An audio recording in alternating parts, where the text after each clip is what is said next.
Alright, well, now let's create a simulation that uses the star topology. So for the star topology is this way that we have a switch and all of the computers are connected to this switch and communicating through that switch. So in case to create an star topology, let's go to network devices, routers, switches. Oh, sorry, no routers. Network devices, switches. Okay. I just select the first switch that is there.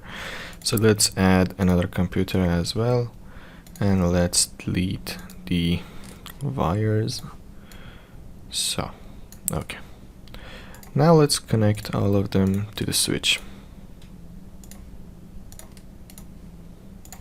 You can see it's red in the other side, in the switch side. It's because it takes a little bit of time to establish the connection. It will turn green in a little bit. So in that time, let's assign the IP address for the computer. So the PC0 has 192.168.110. This was 11, and let's give this one 12.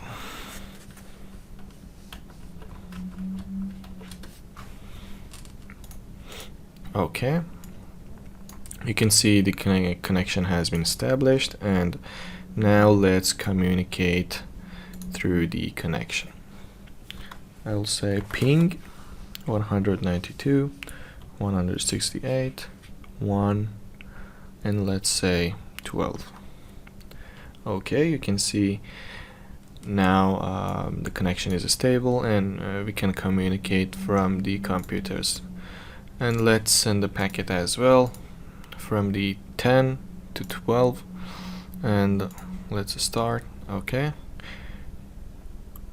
you can see from PC0 to switch, and from switch to PC1, again back from PC1 back to switch, and from switch it will go to PC0. That says yes, I received the message and the packet sent it successfully. Okay, we can either reset the simulation, so do it again, or delete this scenario. We can also create new scenarios, like in these scenarios I'm gonna send from the PC4 to PC0, and when I send it, you can see this scenario is working perfectly, and we have the scenario 0 now and scenario 1. So this is how we can create multiple scenarios. Let's just delete both of them. Alright, that's it for this video. Make sure to like and subscribe, because it will help me and help the channel a lot. Thank you. Bye bye.